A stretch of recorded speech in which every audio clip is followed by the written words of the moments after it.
Hello, everybody, and welcome to the Belly Up Fantasy Live Football Edition. We are back.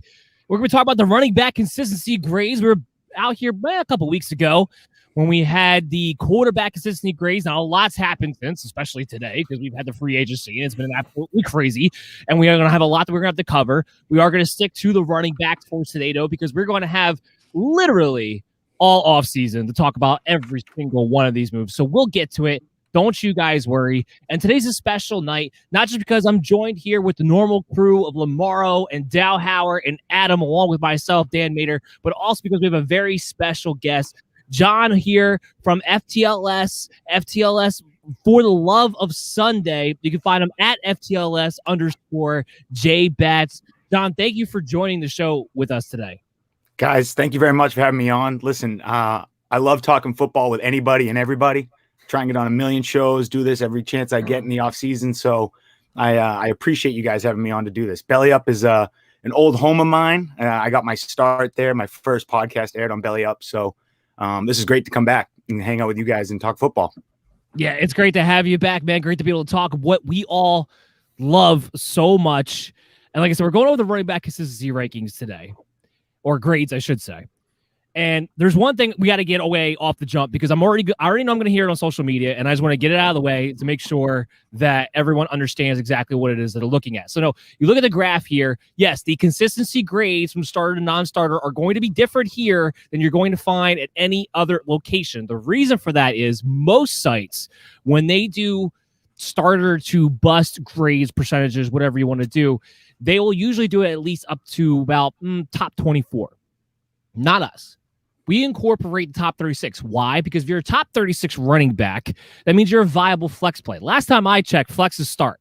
So that's why we incorporate them. If you want to know the breakdown of each and every one of these players, as far as how many times they finished in the top 5, top 12, 13 to 24, top 36, or finish outside of that number, all you got to do is go to bellyupfantasysports.com, go to the research tab. You'll find the consistency grades there. You'll find the scoring leaders there. Everything you could possibly need is available on the website. So I wanted to get that out of the way so that way everybody understands. And now I want to hear how my boys are doing. Dowhower, how are we doing tonight?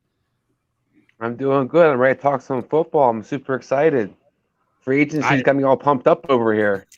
It's got my mind splitting in two because I've been running all the notifications between Belly Up Fantasy and my own at Belly Up MDFF show, and I can barely keep up. Lomauro, you just had an article come out today about Jalen Hurts. How'd you feel about that one? What was your, without giving us too much because we want people to go to bellyupfantasysports.com to check it out, what was your summary on that? Well, I just feel like Jalen Hurts is going to surprise the league this year with his passing ability. You know, we saw 300 yard games out of him last year against Arizona and Dallas. I think he's going to be a top 10 fantasy quarterback this year. He's got that rare combination of passing ability and rushing ability. So I feel like he's really going to shock the league and be a top fantasy quarterback option this year. So go ahead and check that out on bellyupfantasysports.com for more details on why Jalen Hurts is going to be a top 10 quarterback. I'll have to get back to you on that after I'm done doing my numbers early in the summer to see if I agree or not. But with the running ability, he might be on his way. Adam, my man, you had an article come out today, the best situations for rookie quarterbacks for dynasty purposes. Give us a little bit about that and how you're doing. I'm doing great. I'm super excited to talk football with you guys tonight. In regards to that, I just wanted to pinpoint some of the best locations for the maybe less premier quarterbacks, essentially just not the Trevor Lawrence, not Zach Wilson, the guys that will either be more impacted by the players around them or that may need some time to sit behind someone, but can come to their own later on. Absolutely. I want to let you guys know that today's show is brought to you by Manscaped. All you got to do is use the promo code BELLYUPFANTASY. Get 20% off and free shipping on your next order for manscaped.com. We'll talk about them a little bit throughout the show because they are our top sponsors for Belly Up Fantasy Live Football. So let's dive in to the running backs finally. And I'll throw that graphic up there again one more time for you guys all to see. Now we got Aaron Jones. It's a good thing I had Aaron Jones listed at the top there because there's a lot to talk about with Aaron Jones. And I have a rant. I think I'm going to save it for Friday for when Dowhower and I are doing the MD's Fantasy Football Show for Friday morning at 11 a.m. on the Worldwide Sports Radio Network. All I will say is this. I am a bit flabbergasted that Green Bay decided to bring him back. But let's talk about Aaron Jones. Let's go to our special guest, John. Every game that he played, he at least finished in the top 36. Last year, Jamal Williams will be gone. Does that continue now that he's back with Green Bay for, I guess, the next 4 seasons? I think you have to feel comfortable about it. I think you have to feel pretty good. Green Bay paid him to be, that guy. 200 carries and 80 to 100 targets is not out of the realm of possibilities as long as Aaron Jones is on the field. So, am I worried about A.J. Dillon? No, I'm really not. I think that they can work in tandem. I think they can absolutely be a 1-2 punch to be reckoned with. We watched Jamal Williams get out there and get, close to 150, carries. So give that to A.J. Dillon now, and you're totally fine. I think Aaron Jones is great. He's safe. He should be viewed as a mid one with upside, kind of every week, low end one with upside every week. Because again, that offense is just so potent and he could score touchdowns kind of at will. So I like Aaron Jones. I just picked him up in Dynasty. I traded for him with all the sort of news kind of floating around that he might not get signed. He might move teams, all this different stuff. And I feel like I'm cashing in right now. I'm feeling pretty good. Yeah, I'm sure you were able to kind of buy him a little bit on the low side, especially during the flux period there. Adam, we'll kick it to our other Dynasty, man. How are you feeling about the Aaron Jones situation? Pretty much what he said. I mean, what the weapon that is Aaron Jones is that he's going to get those targets in the passing game. You see, outside of Alvin Kamara, I think he had the most receiving yards of anyone in the top 10 on that list. And, I mean, that's just where the value is. He's a guy that's going to get you probably like up 1,000 to 1,200 yards rushing, but he's also going to add that 400 to 500 yards receiving, and that makes him consistent. He may not, have the 40-point games that, some of the premier guys can have as often as them, but he also never really goes under the 10 to 15 because he adds his consistency receiving. No, and we saw that in full display. Again, 100% finish in the top 36. He didn't have the 19 touchdown season like he did 2 years ago, and he was still able to maintain that kind of consistency. Where are you seeing this going, Lomauro? I think Jones is going to be productive again in 2021. He was one of the more efficient running backs in the entire league, averaged 5.5 yards a game last season. That was the highest average for any running back with over 200 carries. My one major concern is that we see regression sometimes from running backs coming off signing big contracts. We see it with Zeke Elliott. He's been progressively declining for the last few years. And the Packers also lost Corey Linsley, who I felt got snubbed out of the Pro Bowl last year. So you're looking at that loss on the offensive line. You could see some regression maybe, but in a balanced and highly potent offense like Green Bay's with Aaron Rodgers under center, I don't really see Jones regressing too much next season. Was this a big contract, Dowhower? I don't know if it was quite the contract he was quite hoping for, but I think it's definitely interesting, as everybody kind of noted, that it ensures he's top dog in the backfield for moving forward. I think that's pretty much makes the A.J. Dillon draft pick even more questionable now in retrospect. But it is, I mean, in the meantime, the rest of us fantasy owners can definitely enjoy everything everybody's talking about. You have a guy who can basically take it to the house from anywhere on the field, and also a guy who's going to be heavily involved in the passing game. And as long as you have Aaron Rodgers taking the snaps under center, I think that Green Bay offense is going to be humming a little bit. So, yeah, it's a nice fit for everybody. I love that John kicked it off with the receptions because that's the key. With no Jamal Williams, what that vacates as far as targets go, there's only one thing that A.J. Dillon does well, and that's first, second down, short yardage work. That's what he does well, between the tackles. He ain't going to catch the ball. So the only thing you'd have to worry about would be if A.J. Dillon is going to steal goal line work. But his contract suggests that's not probably going to happen either, because you're not going to pay him at least guaranteed $24 million over the next 2 years to have him go second fiddle to A.J. Dillon once they get inside the red zone. It's just not going to happen in that situation. So to your point about the contract ensuring that he's the man, I think you have touchdowns, you have receptions. I don't really care about the in-between when it comes to Aaron Jones. So him staying amongst the top as far as consistency guys like he was this past season should continue on. Now, Christian McCaffrey, we added him in here. Of course, it was only 5 games last year, but he was amazing. I mean, amazing in those 5 games.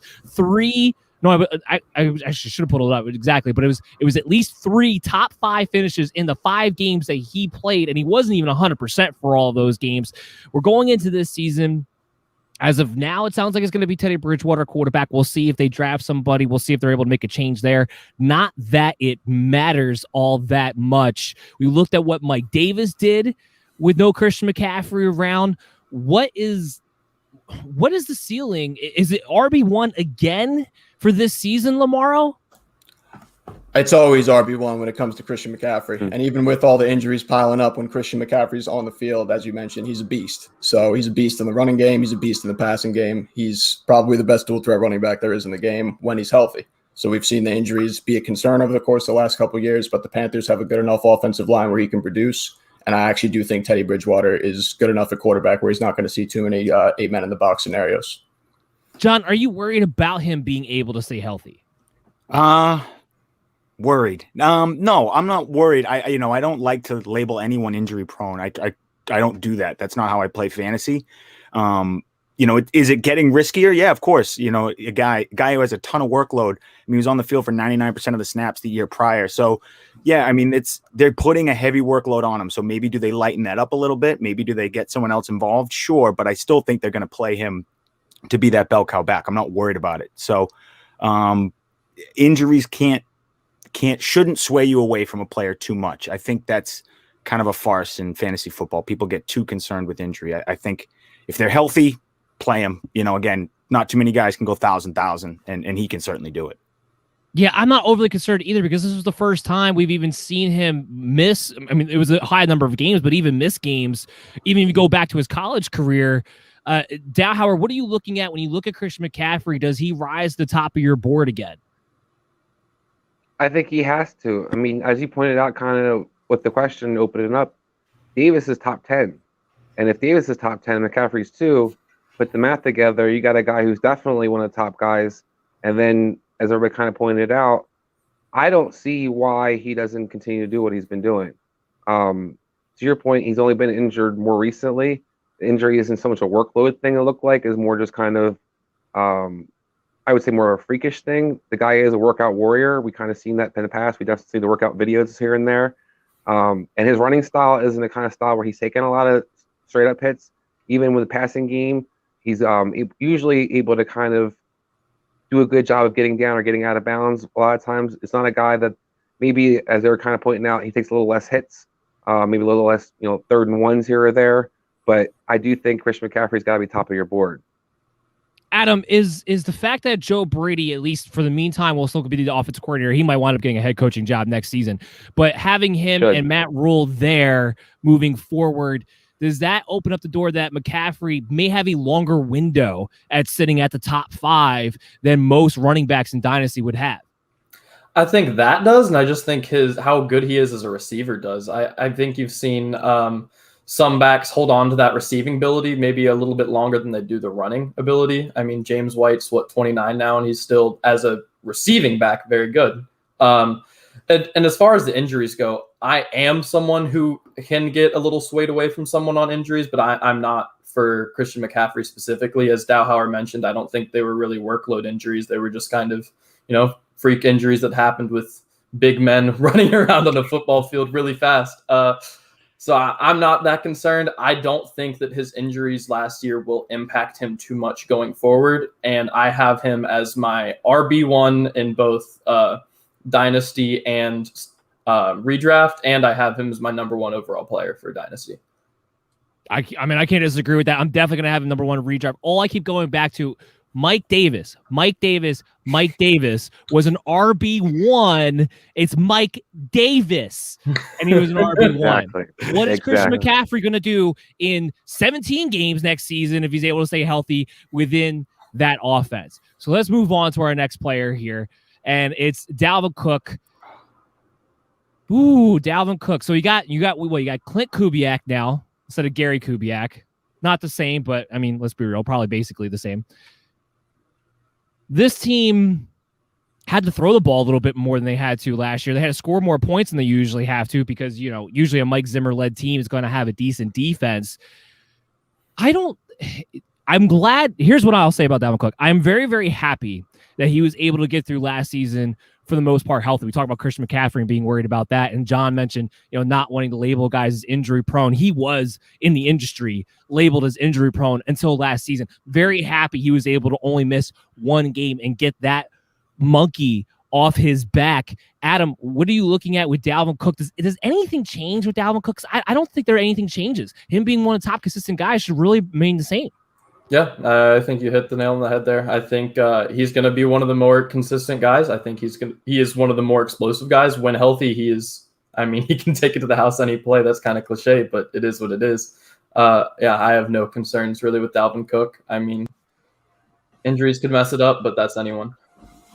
Is anybody worried about the offensive line maybe overachieving last year? How about you, Dowhower?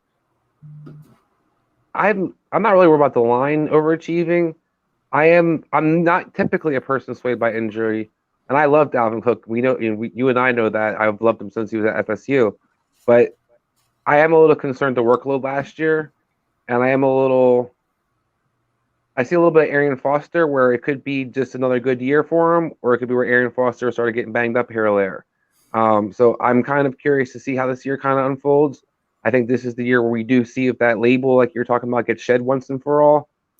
I never thought he was an injury-prone guy, but I do think he's a kind of player that he has a lot of soft tissue injuries. And you got to kind of be careful with those kinds of things. That's usually like, the Ferraris. You got to kind of make sure that they get the rest here or there. I think Dalvin's might be a guy that may have to cut back his workload just a hair. But what you might see is him involved even more in the passing game as a result of that. Well, that's the big key. It drove me crazy last year, the lack of screens that they would throw to Dalvin Cook, because to me, especially with that offensive line, the way that offense functions, it should be there all day, every day. And I guess unless you're built like Derrick Henry, I guess you're going to be a little bit leery that when you draft one of these running backs that aren't quite built like a tank, maybe soft tissue injuries could be more of a problem. What do you think, John, about Dalvin? You won't meet a bigger Dalvin Cook fan. I love Dalvin Cook, like you were saying, from FSU. To me, he was one of the first guys. I remember when me and Brian were starting the podcast, he was coming into the league and we were writing articles for Belly Up. And I think one of my first articles was about Dalvin Cook and how I thought he was going to really overperform at the next level. And you look, everything he has is just intangible traits. His vision's amazing. His footwork is flawless. I mean, he's we say all the time, his speed kills. I mean, he's great. And so for that, fantasy production just tends to follow. I'm not worried about offensive line. I'm not worried about anything else. He's so talented. He's, to me, like a Tyreek Hill, but at running back, where it's like, he's so talented, whatever happens, he'll make it work. And so if he keeps getting the touches and keeps getting the volume, which I assume he will. I mean, he was only second to Derrick Henry last year. So there's no reason why he shouldn't see another 300 touches. Yeah, he's going to be totally fine. I love him for fantasy. He is arguably one of my favorite redraft assets. I love him. Yeah, absolutely, 100%. Clint Kubiak, Lomauro, what do you, does that change anything just because it went from father to son? Nothing. It doesn't change much for me. I agree with Dowhower's sentiment that he does need to see his rushing workload cut back a little bit, but I also agree with John. I think any loss that you see or any regression that you see in his rushing workload, he's going to make up for in the receiving game, especially because the Vikings defense can't hold anybody. They got Swiss cheese on every level of their defense. So I could see the Vikings falling behind in a lot of games, and as a result of that, Dalvin Cook not getting necessarily as many rushing attempts and seeing more action in the receiving game. But I don't really think the addition of Clint Kubiak is going to really change much in that Vikings offense. It's pretty stamp out where it is in my eyes. I'll throw this out there real quick. Is he better than Gary Kubiak the way many think Kyle Shanahan is better than Mike Shanahan as a play caller now? I don't know. Too early to tell. Too early to tell for me right now. I got to say. It is too early to tell, but that's kind of something they're putting out there a little bit. Just kind of curious to see. We just saw it happen with Shanahan, so. Yeah, exactly. Let's talk about we'll talk about James Robinson in a second. I want to get to Myles Gaskin because the Dolphins just signed Malcolm Brown, which whatever. Either they're drafting somebody or they actually do plan on going into next season with Myles Gaskin. And funny thing about him, every single game he started in, he played in, he finished in the top 36 as well. That's why he's the last guy up there at 100%. Does Myles Gaskin get another chance? And does he continue to perform on the level that he was, or was that a mirage? He just kind of caught lightning in a bottle from last season. Lomauro, we'll start with you.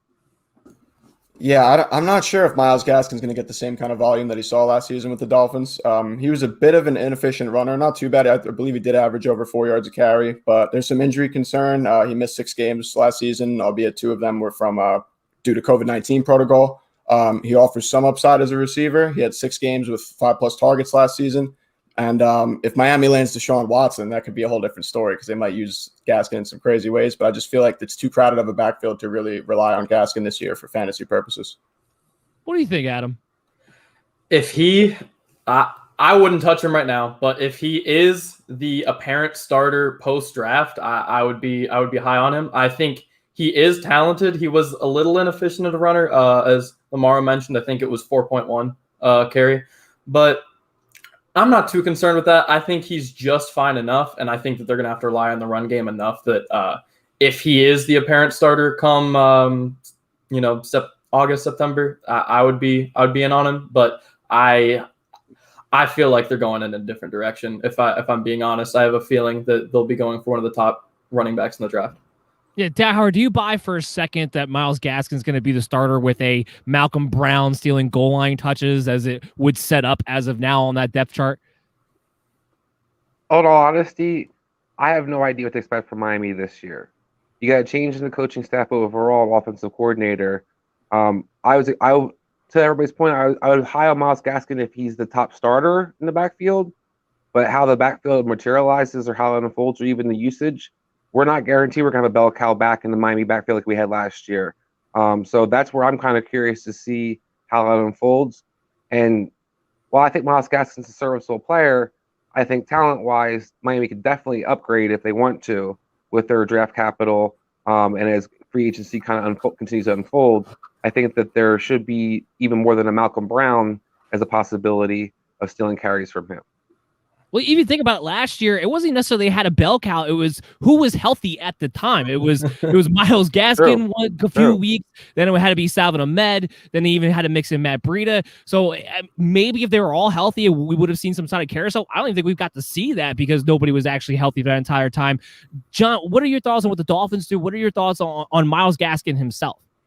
So it's funny you brought it up. What I was going to bring up is I don't think we know exactly what they want to do. I don't think they want to have Myles Gaskin carry the ball and be the workload. I don't think they want one running back to do it. I have a feeling they want to run by a committee. Most offenses do. So it makes sense to me that you bring in Malcolm Brown, somebody who counters well with Myles Gaskin. I think that's, again, Dolphins are going to go into this season with those two guys. That's like a backup plan. They're hopefully going to address this in the draft, and they're going to hopefully figure something out there, or maybe make a trade at the draft, figure something else out. But they're not going into – I can guarantee you the Dolphins are not sitting down saying, running back's all set. We're good. Let's move on. They need to – they need to figure something else out. They have 2 competent starters, but not – competent pros, but not like workload starters. I'm noticing a trend with the Dolphins right now. One of their first signings last year was Jordan Howard. Now this year it's Malcolm Brown. Yeah, just trying to find somebody who falls in the end zone. Dowhower, what were you going to say? I was going to point out you kept saying the number 2 or two running backs. You have 2 coaches calling plays this year, so that's also going to be interesting to see how that kind of unfolds and who personnel wise is preferred for each coach. Does the saying remain true if you like it does with 2 quarterbacks? You have 2 quarterbacks, you have none. If you have 2 offensive coordinators, you have none. I mean, we haven't really seen it too much. There's passing coordinators, so I guess in some senses we do kind of see it. But 2 play callers is going to be interesting. All right, the last guy that we're going to talk about just as an individual, and we'll start lumping some of these guys together. I want to talk about James Robinson as an individual. He's the last guy who was 100%, finished in the top 36 every time he played. They just traded DJ Chark for Orlando Brown, so they just put a lot of girth there into the offensive line. We know they're drafting Trevor Lawrence, although Urban Meyer still likes to play it coy for some retarded reason. It's James Robinson. Was he a flash? Lomauro, we'll start with you on this one because you just had an article about this a couple of weeks ago. Is he a flash in the pan? Is he a one-year wonder? Is he worth a pick for next season? I worry about James Robinson being a one-year wonder. I feel like he's going to see stack box. He saw stack boxes throughout the season last year, and he still produced, which was impressive. But I do feel like you said it was a flash in a bottle kind of thing. The addition of Trevor Lawrence through the draft could really balance the offense out. He won't see as many stack boxes as he did with Mike Glennon under center. But the Jags have a pretty weak offense overall. They have a pretty weak receiving corps. So I still, even with the addition of Trevor Lawrence or whoever they take in the draft this year, I don't see that offense really being elevated that much and being able to sustain, have sustained production, move the ball down the field. So I do worry that James Robinson is going to see some regression this year, for sure.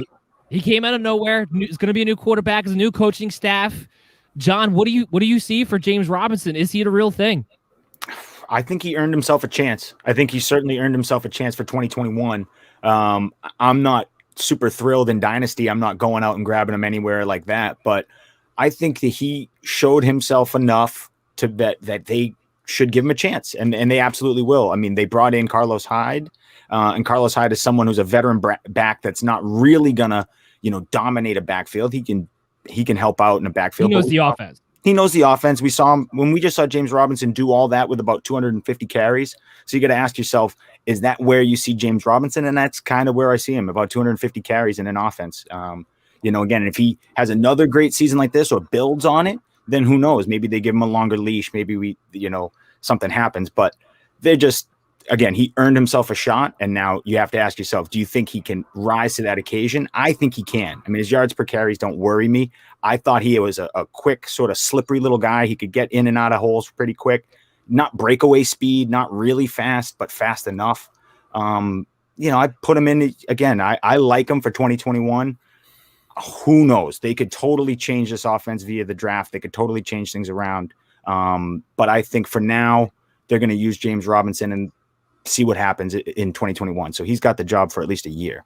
I like your sentiment that he earned the right to at least have that position for one more year.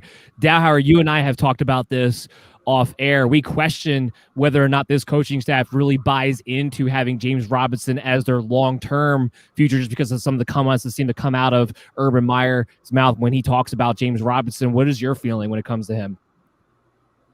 I mean, I do have those concerns because I don't know what Urban Meyer's view set of James Robinson is.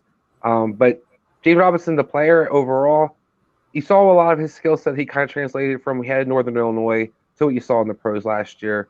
He's a good, solid all-around back, and he runs hard. And the running hard part was the key, where he I think is amongst the leaders in broken tackling percentages last year. So it wasn't some flash in the pan kind of thing. It's more so this guy can run. We kind of saw something similar with Chris Carson a few years ago. I'm curious to see if he could kind of have a similar trend as long as he's healthy, as long as he's out there. He gets a chance to kind of produce, like as we kind of pointed out, he's earned that right. And with the running style that he has and downward in that kind of remains to be seen offense, I do think that he's going to get a good share of the touches, because I think that traditionally Urban Meyer likes to have that hammer back that he can kind of run downhill with and have, get production out of. And I think last year we saw him basically have nothing helping him at the quarterback. And very few receivers out there quite often from week to week. So, and still produce. Top 5 going into the year, you thought Jacksonville running back was going to be top 5, and it wasn't Fournette. Nobody would have believed you. Even if it was Fournette, they wouldn't have believed you. Yeah, I was don't have him going out of high either, and the production would have been there. Adam, James Robinson, give me the dynasty take. Are you buying on him? I mean, it depends on how the owner values him. Given most owners kind of overvalue their own players, probably not. But if someone's getting scared of some of the comments that you guys have been saying, I would go in on it. To me, and John, you kind of mentioned this a little bit, that Carlos Hyde signing, and I could be overthinking it, but that to me is like reason to celebrate if you're a James Robinson owner, because they've been saying, oh, we're going to bring in another back, and it was a back that Urban Meyer had at Ohio State. It was a back that he had familiarity with, probably be a leader on the team, but not someone who is going to take a significant amount of carries from James Robinson. All the depth behind James Robinson on that team was either banged up or not very good.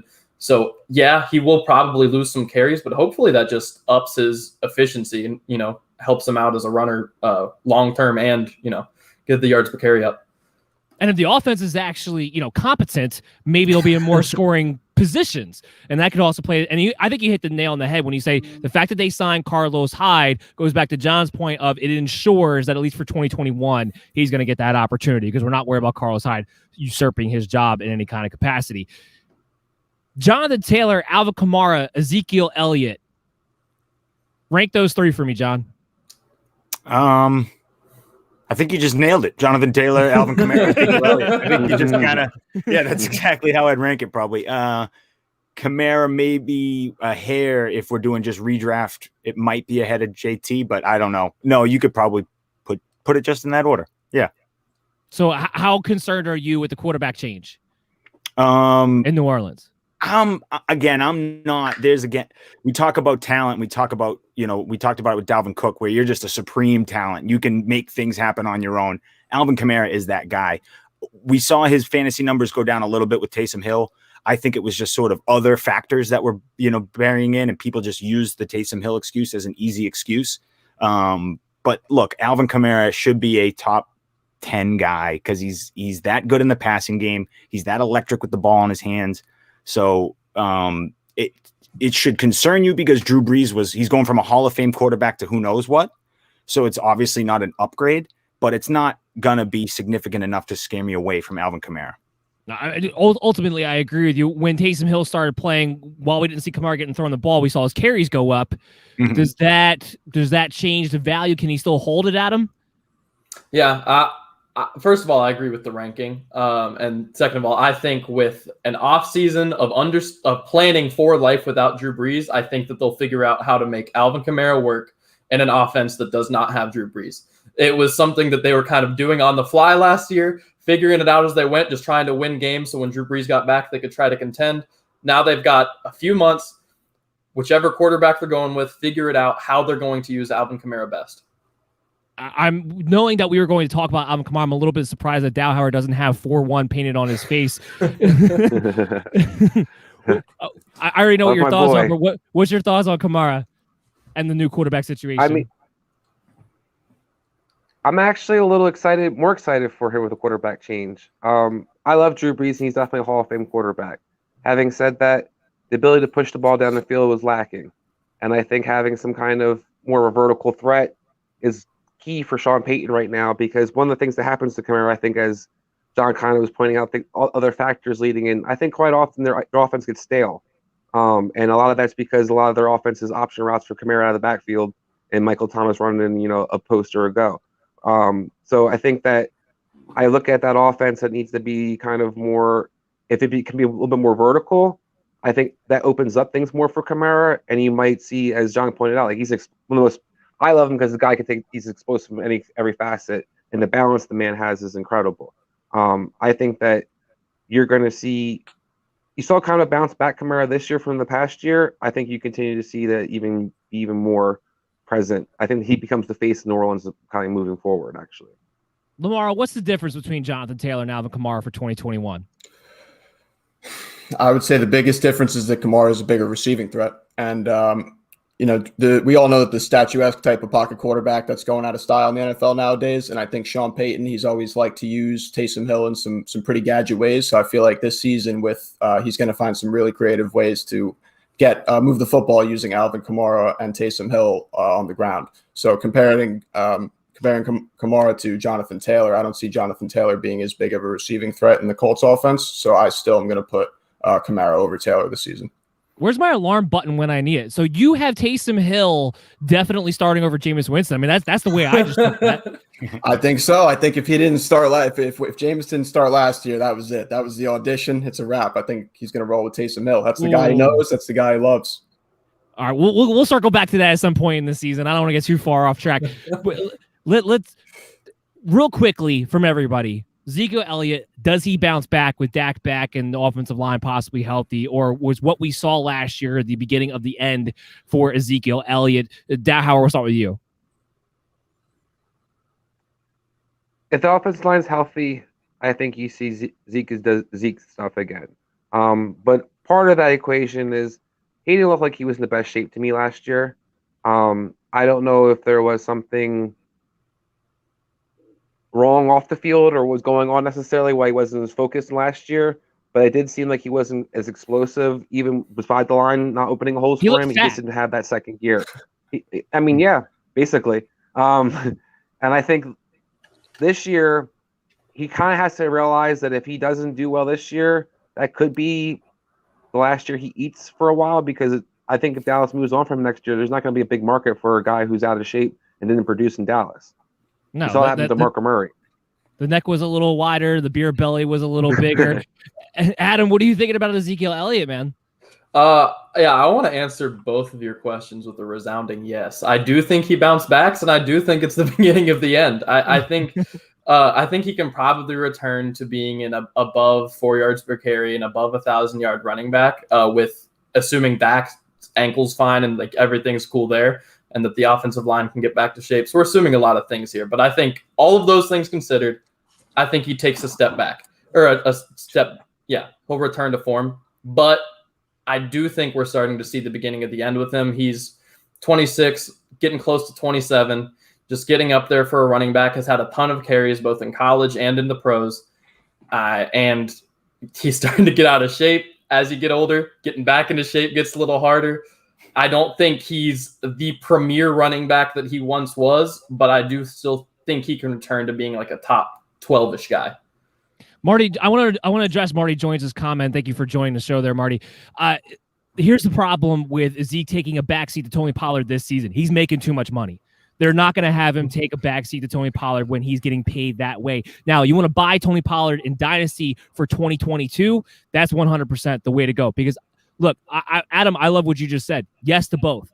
I think 2021 redraft-wise, I think Ezekiel Elliott will still finish as a top 12 running back. He'll still be an RB1. I think we'll see him get back to that. And I think he'll be more consistent. As far as Dynasty goes, though, no, I think this is it. I don't, even if he has a great year, I think this is the last year with the Dallas Cowboys. I think they're ready to move on to Tony Pollard. Lomauro, quickly, what do you think? Yeah, I was going to say Marty beat me to it. I was going to point out this last season was the first season of Pollard's career where he got over 100 carries. And while I don't think that he's going to that Zeke is going to necessarily take a backseat to Pollard, I do see Pollard cutting into his workload enough where it should raise a lot of red flags for people thinking about taking Zeke in fantasy this year. Zeke had a lower rushing yards output last year than he did in 2017 when he only played 10 games due to injury. So suspension, actually, I'm sorry. So it's also matched with a career high in fumbles. He fumbled 6 times last year. So you see ball security being a little bit of an issue. So all these factors, all these things factoring in, even with Dak back and the offense being more potent, obviously with Dak under center than Andy Dalton, I still think Zeke is going to regress a little bit more in fantasy this year. So I'm staying away from him. We got to move into finish out our top 12. We're going to skip Mike Davis because yeah. Josh Jacobs, he just lost, I don't know, what, 4/5 of his offensive line? Maybe all 5. I have no idea. Crazy. Gruden's on his little Chucky tear and does what Chucky does best. And I love Josh Jacobs. I think he's a phenomenal talent. I think he would be great if they actually ever threw him the ball. And now I find myself, I wonder if he's ever going to get over 3.5 yards a carry. John, what are you seeing? Listen, you kind of alluded to it. It's interesting because he profiled as a pass catching back coming out of college, and like that was one of his best skill sets. And we don't really get to see it much in I almost said Oakland. We don't get to see it much in Las Vegas, and that really sucks because that's again where we come up with that consistency. That's where you're going to get that floor. That's where it's going to be a little bit more comfortable starting Josh Jacobs every week. I know when you put Josh Jacobs in your lineup, there is that fear that he is going to absolutely lay an egg every time. And there's also the chance that he has a good week, which is great. So, that's going to depress his value constantly for fantasy football. I think it's weird, the lack of utilization in the passing game. I think it's an interesting, sort of how they use him in general. They just kind of rush him up the gut. They don't really give him in space. They don't really let hands. And so until they figure out the best way to unlock Josh Jacobs, you're just going to get this, 2 with a little bit of upside, every week. And that's what kind of sucks because he should be more. You watch him and you're like, this should be a much better fantasy asset than it is. I think the Raiders offense in general is going to be absolutely butt next year. Yeah. What are you thinking, Lomauro? Yeah, I bought into Josh Jacobs last year, and I'm not going to say I regretted it because he had some big games. The volume is there. John Gruden has that old school mentality, pound the football. Jacobs had 4 games last year with 25 or more carries, but he also had a really tough couple of games, like 7 carries for 27 yards against Atlanta. I think it was week 10 or 12, something like that. And he had 10 carries for 17 yards week 7 versus Tampa Bay. So those are 2 weeks that clearly Josh Jacobs probably lost you your fantasy matchup. And he's got to lay off the booze. Kids, do not drink and drive, especially if you're an NFL running back. Don't do it. It's bad. So you're looking at off-the-field issues, too, might be a concern for this guy going forward. It's kind of a slippery slope. So I'm not super high on Jacobs this year at all. It's kind of hard to be. And yeah, and to point that out, I want to put this PSA out there. If you're an NFL millionaire, hire somebody to drive. For the love of God, it's not complicated. Hire me. I'm available. Exactly. It's not a complicated stuff.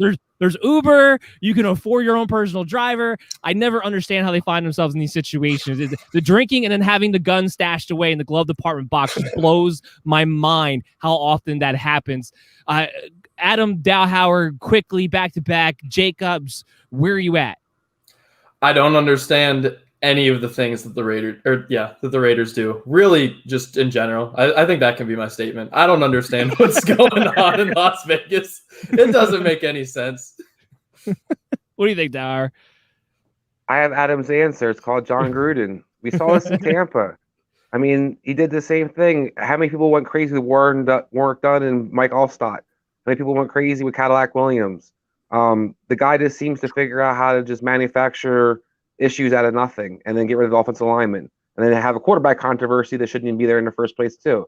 So I don't know how long this is going to last, but yeah, it's Oakland or it's Las Vegas, and hopefully Jacobs gets his chance, but I'm not really super excited about it. I bet Vegas right now probably wish it was Oakland with the outlook that they're about to have pretty soon. We're going to skip Chris Carson because right now he doesn't have a team. So it's going to be kind of hard to see what exactly he's going to project out to. I think he's going to be a great back no matter where he goes. I know they talk about the Patriots are after him a little bit. We'll get into that somewhere down the line when he actually signs. Let's talk real quickly about Austin Eckler. You have a new coaching staff there with the Chargers. I have to imagine, though, he has a particular skill set, a particular set of skills that I think don't go to waste. Absolutely. And it's going to be the question of who do they get to pair with him? Does he keep his role? Adam, we'll start with you. Where do you see Austin Eckler next season with the new regime? I love it. Joe Lombardi's talking about him like Alvin Kamara and Reggie Bush and all of those great receiving running backs that he's had in New Orleans. And that's what he's great at, and I love it. I'm very excited, especially for PPR for him. And as I said earlier, I think you can get maybe a little bit longer out of a running back if that's their strength. So in terms of dynasty, I think he's a hold or a buy. Yeah, I mean that's the fact that they hired Joe Lombardi is where I was just like, all right, Eckler's still going to get his 100 targets. Everybody, nobody panic. But does that make him an RB1, John? To me, yes. To me, for sure, because it gives you that floor. And then let's say it's half point PPR. Let's not say it's full point. Let's say it's half point PPR. Again, I think it's still he's sniffing in that low. I haven't done my rankings yet, but he's in that low RB1, territory with that. I have to do the projections out and figure it out. But I would assume because of that, the passing floor that he's going to have. Again, I like the Chargers offense. I like Justin Herbert. I think they're going to move the ball well. I think they're going to be very efficient.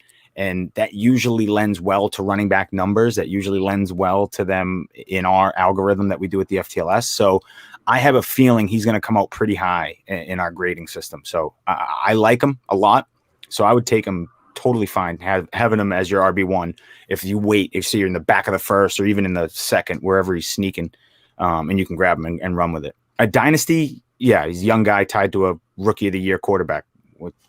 What else you want? If you're thinking outside of 2-3 years in dynasty, you're thinking way too much. So yeah. I think for 3 years, he is as solid as it comes. So no, that is a fantastic point because I cannot tell you how many times I get in these conversations with these dynasty people who are like, well, he's going to be 27 in 6 years from now. I'm like, well, what does that matter? Yeah.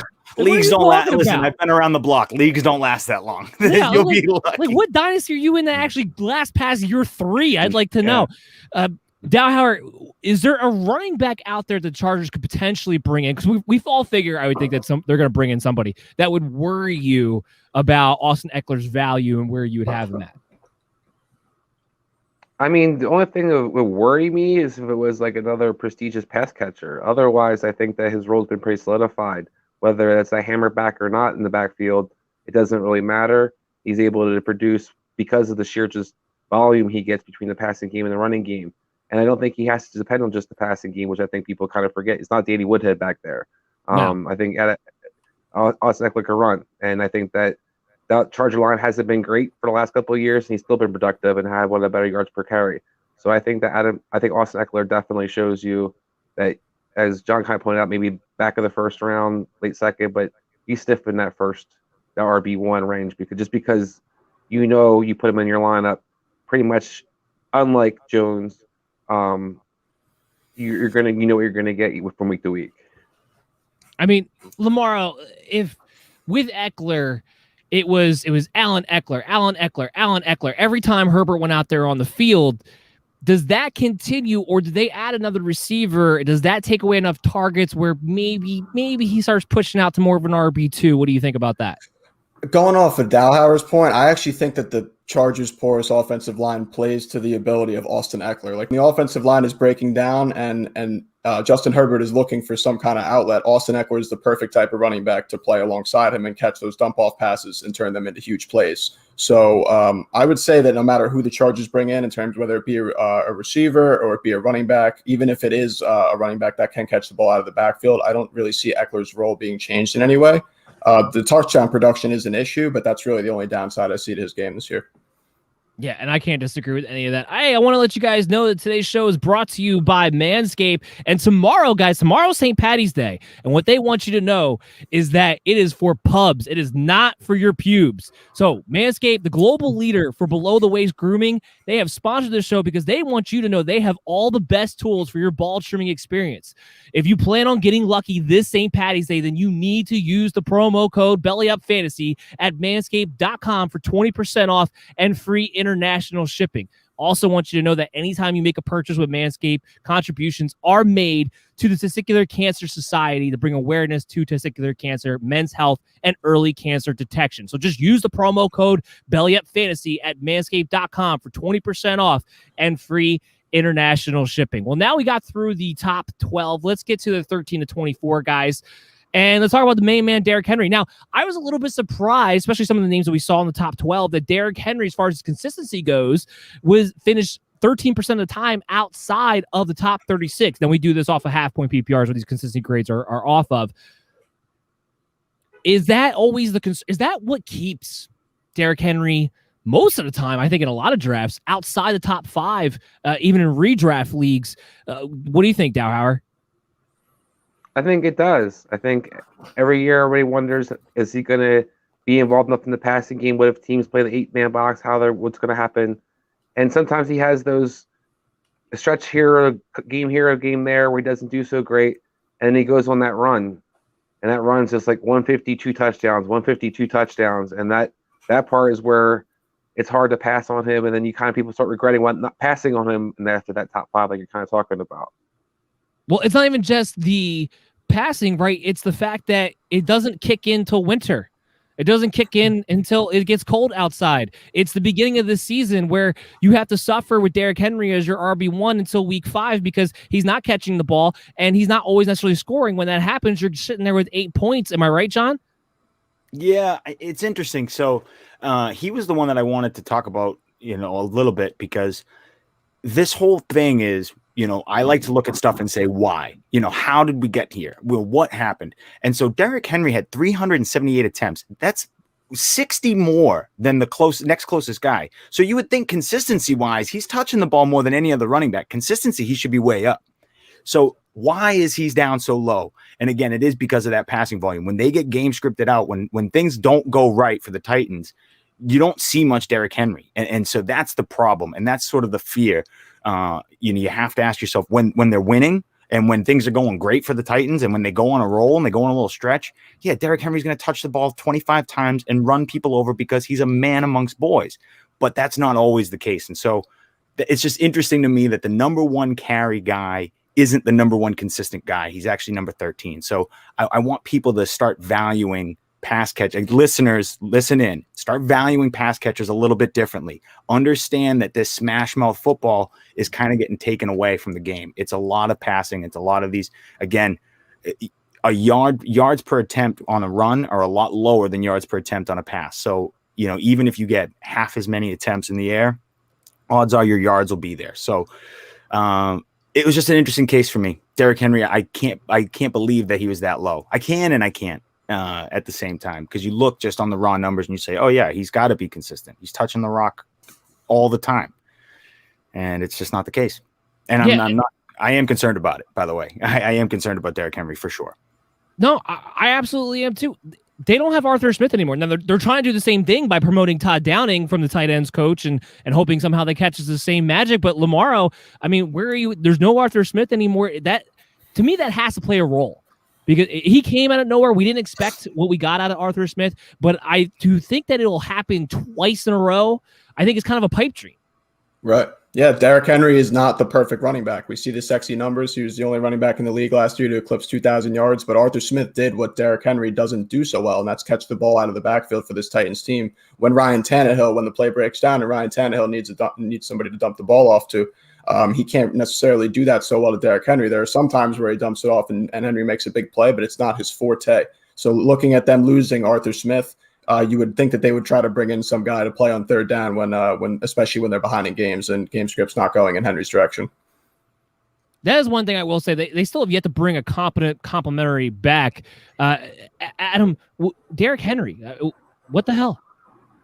Yeah, I think most of the important points have been touched on. If he's not getting 20 carries, you're pretty much screwed unless he gets a touchdown. I mean, that's just the reality of the situation. If he's not going 20 for 100, 150, you're just screwed unless he scores.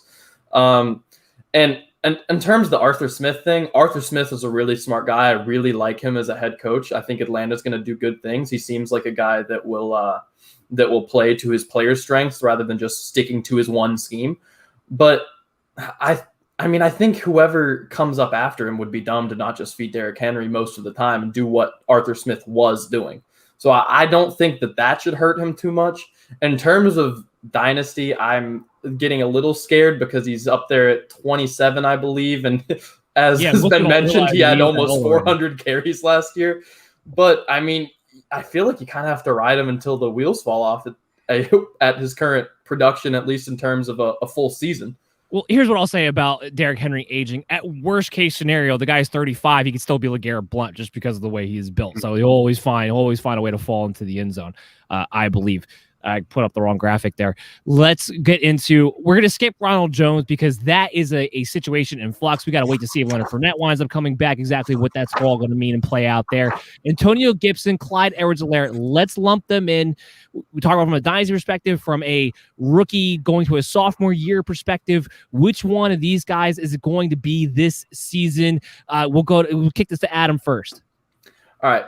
I'm gonna put it out here first. My primary dynasty league, I'm an Antonio Gibson owner. I am biased. However, I can't see him I think that is the floor, what he did last season. Barring injuries, of course, because that's anyone. But his strength coming out of college was that he literally played receiver at Memphis. He was more a receiver than a running back. And then you saw Washington last season using J.D. McKissick as their receiving back most of the time, and was using Antonio Gibson as their actual running back.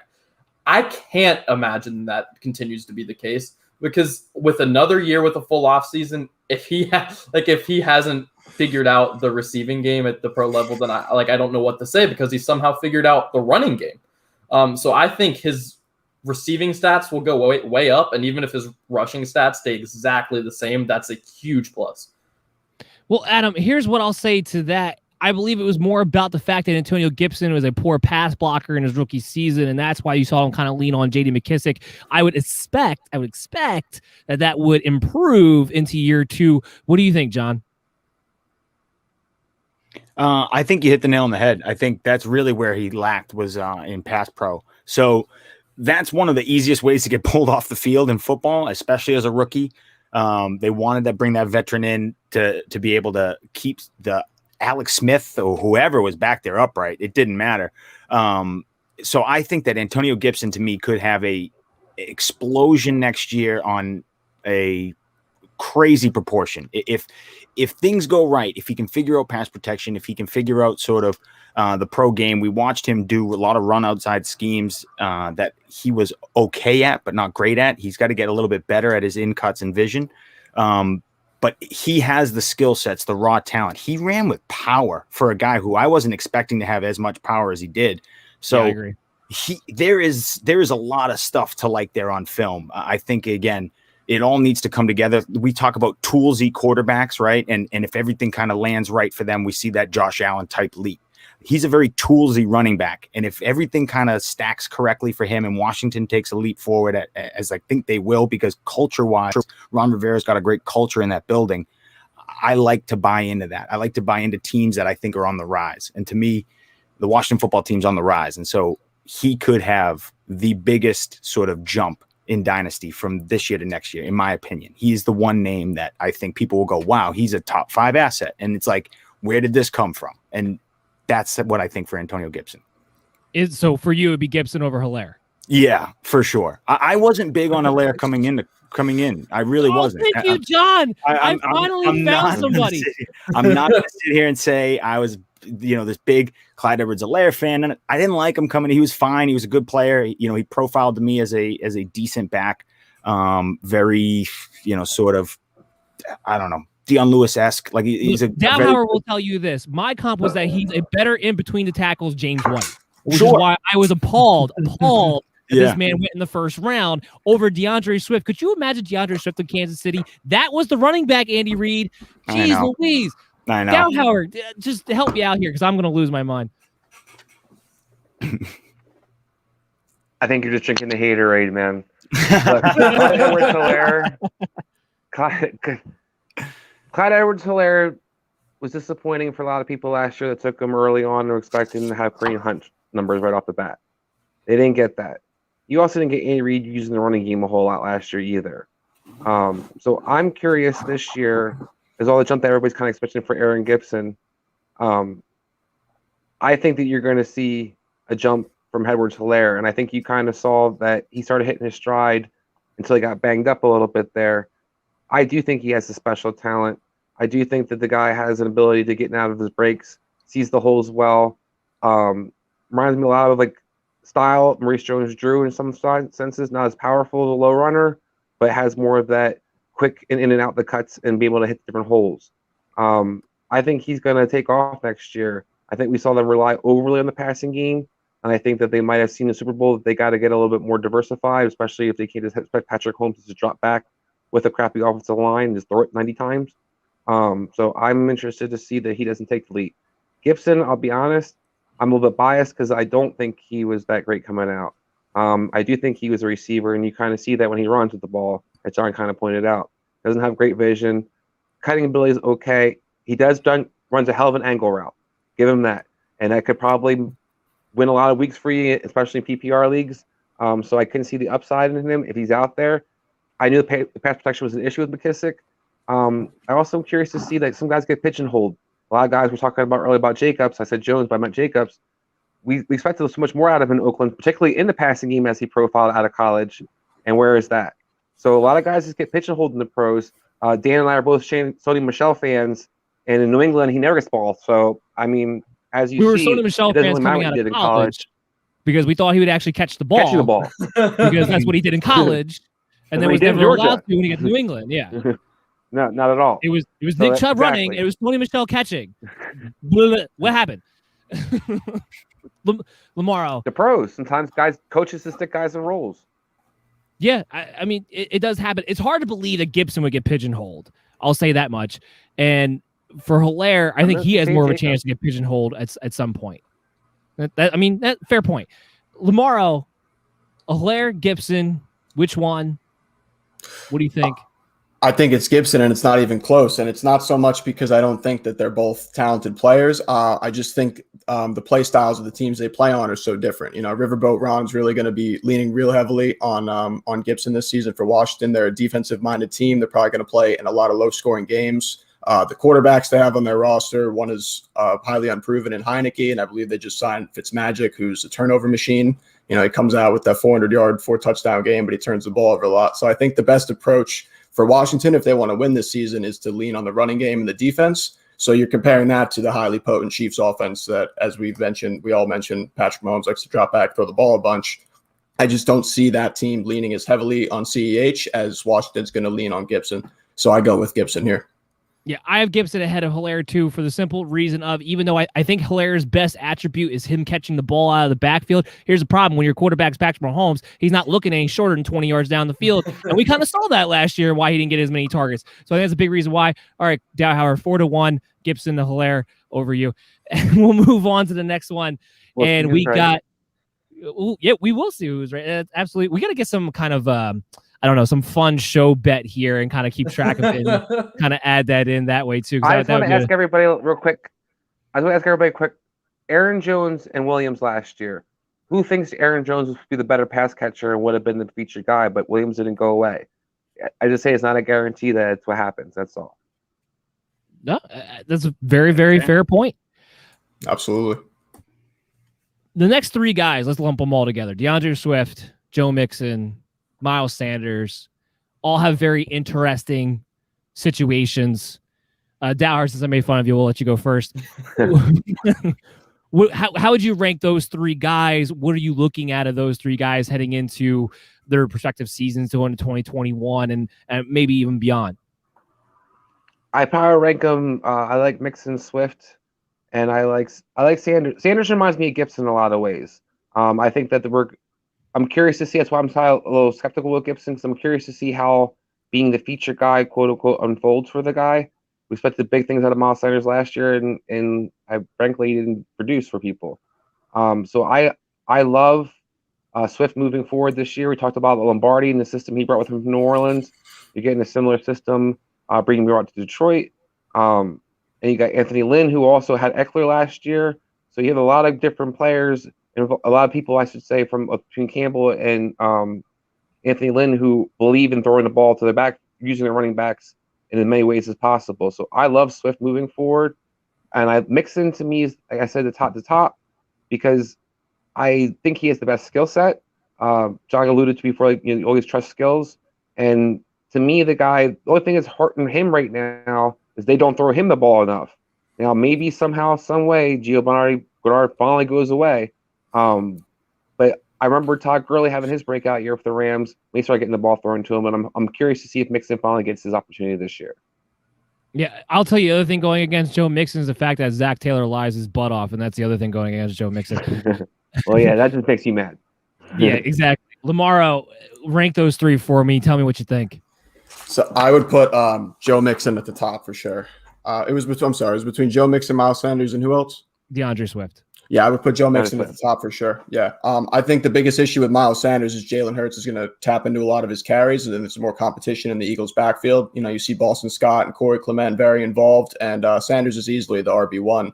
But you see a lot of them taking away carries. I know Giovanni Bernard taps into Joe Mixon's workload a lot more than he should. But the difference between the two scenarios for the two players is Sanders plays with a running quarterback who can throw, and I believe Mixon plays with a pocket quarterback who can run. So you're looking at volume, and I just think Mixon's going to have better opportunities in Cincy this year, and hopefully an improved offensive line. I'm hoping they take that lineman. What was it? Sene Powell. Penei Sewell. Take 10. Penei Sewell. I'm sorry. 20 off. Yeah, they're going to need a few. Yeah. John, what do you think, man? This is tough because I think all three, we can admit, are sketchy situations, right? Like, none of these are comfortable. This is starting to get into the ilk of like, okay, these are really iffy picks, probably in your 3-4 round range where a lot of running backs can blow up in your face.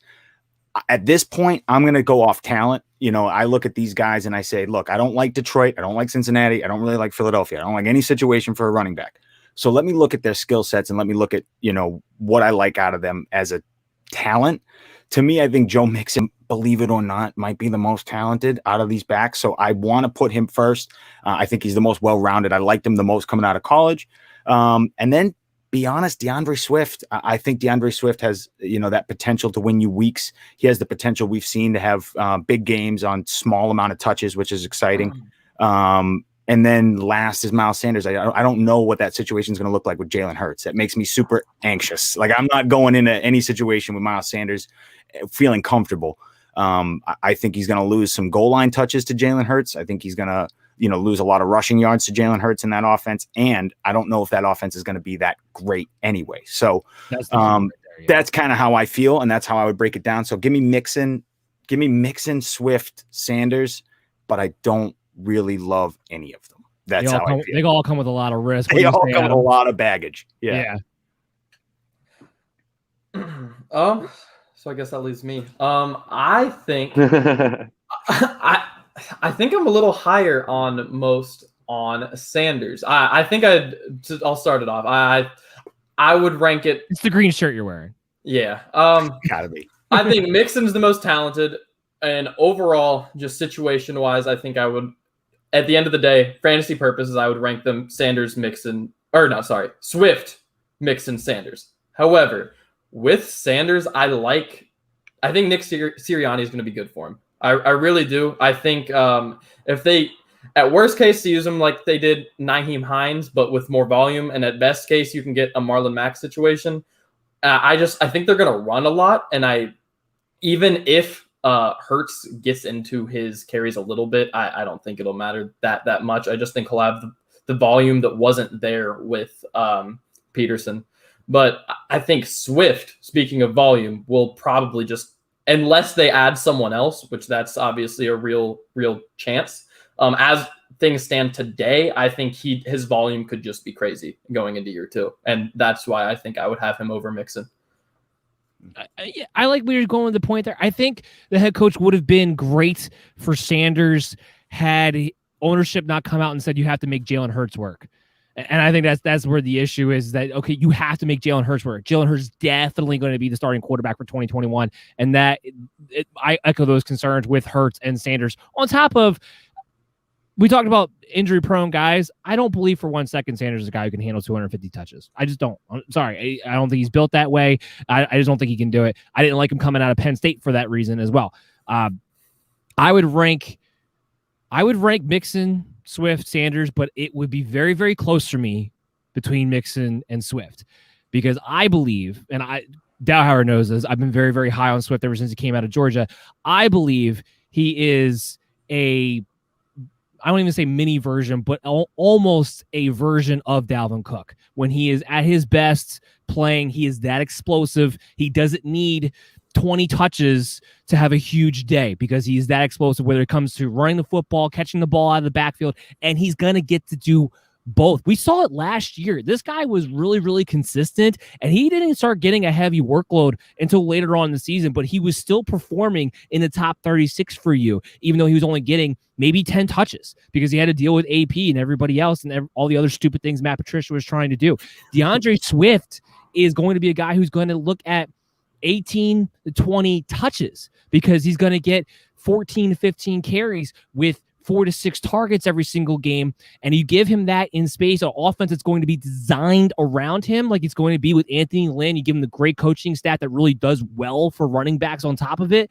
I really, really love DeAndre Swift. Joe Mixon is the more talented guy. If Joe Burrow's back, I think Cincinnati has a better offense, and they'll have more chances to score. And they're going to have to score, because if the offensive line improves, the defense ain't improving. Something's going to have to give there. There'll be plenty of opportunities there. So ultimately, I go Joe Mixon, but I really, really love DeAndre Swift.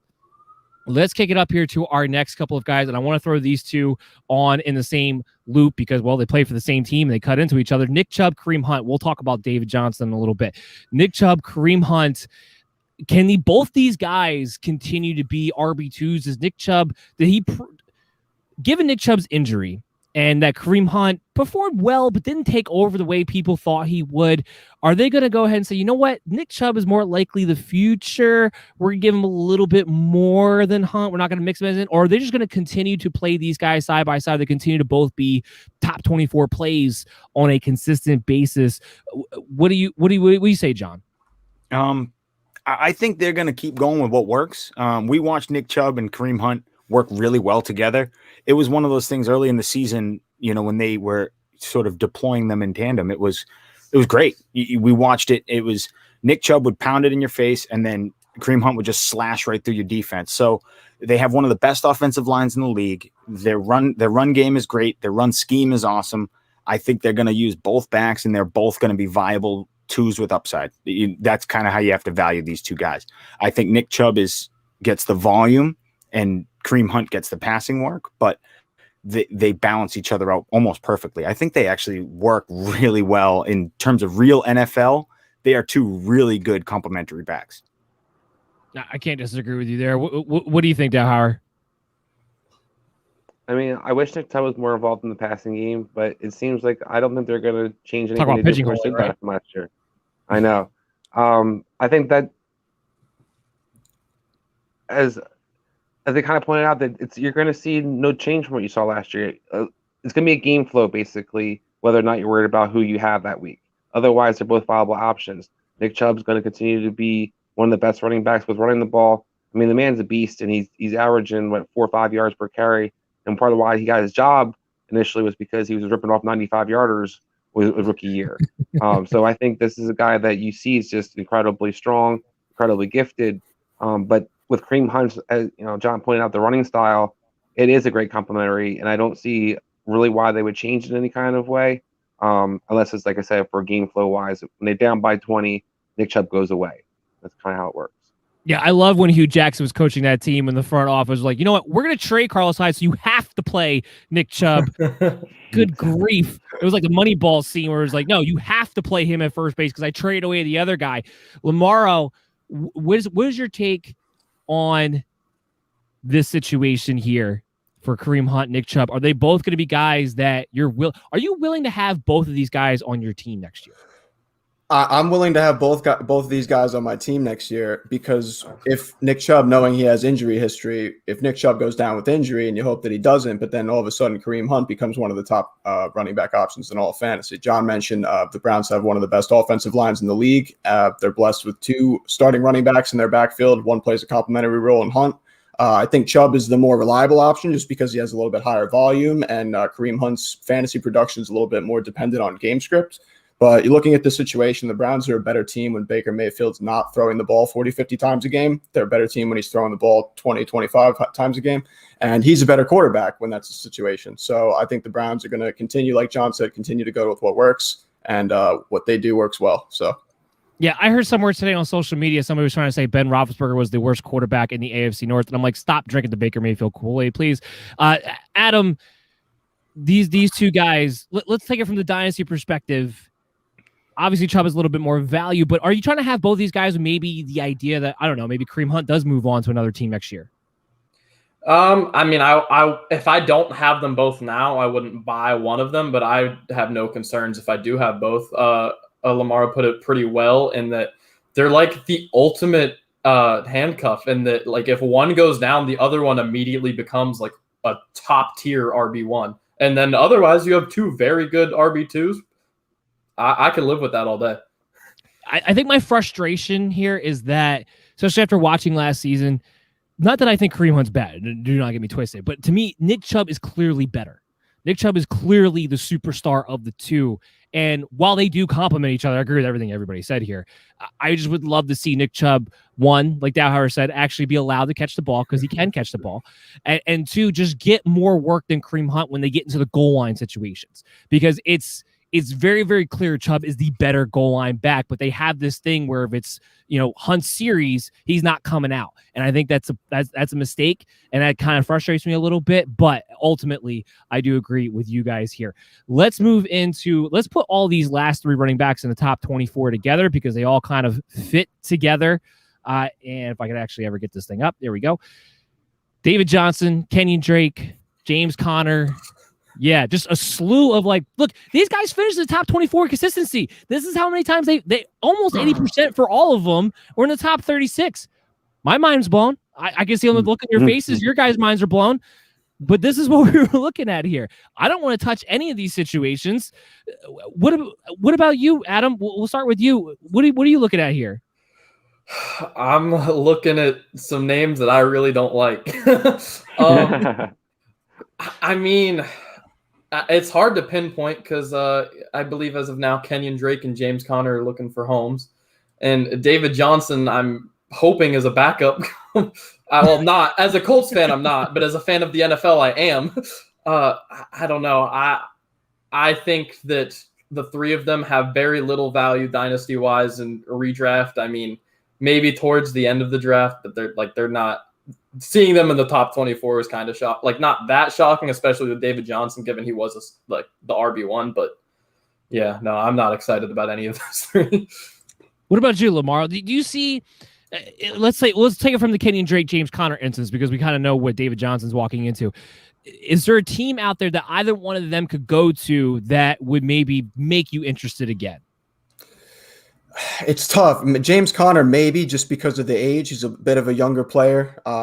I'm looking at Kenyon Drake, and it's kind of what you see is what you get with him. James Conner, I feel like, has a little bit more potential. He's showing a little bit more flash than Drake did back in his years in Miami, and definitely more than he did in Arizona. He had that 4-game stretch where he went crazy, and past that, Kenyon Drake wasn't really much of anything on the Cardinals. So I'm looking at these two guys, and I'm not really seeing much for either one. I'm not really sure that I'm looking at either of them for any sort of fantasy purposes this year, regardless of the format. Dowhower, how much is David Johnson going to excel with Mark Ingram next to him and no Deshaun Watson and the poor-ass offensive line and David Culley's neck? I think, well, first of all, for poor David Johnson, the offensive line has been an issue for the last 5 years. Poor guy in Arizona. No matter where he goes, guys up the middle behind nothing. I think because he restructured his deal, David Johnson will probably be the bell cow back in the backfield. Ingram got a 1-year, $3 million deal, maybe still some touches and around the red zone. I really don't think that you're going to see much different production from David Johnson than you saw last year. Duke was pretty involved in a lot more in the passing game, a little bit more third down. I think David Johnson kind of plays more of those roles, and maybe you see Ingram play more of the short yardage roles David Johnson was playing last year. Overall, I think you see similar numbers he had. The other two guys, I think they can maybe fall in certain situations where maybe they line up behind a guy who maybe gets banged up. We're talking about Philadelphia before, and maybe who pairs up with Miles Sanders. The Charger we're talking about before, who maybe pairs up with Eckler. I can see like a Connor and Eckler being a decent tandem that you have on your team or something like that. But I don't really see either one of those guys right now, or there's a clear cut opportunity where you're like, I have to have them. Yeah, I tend to agree with that. John, what are you seeing when we look at these three in the top 24 in consistency grades? I'm not seeing much. I'll tell you that much.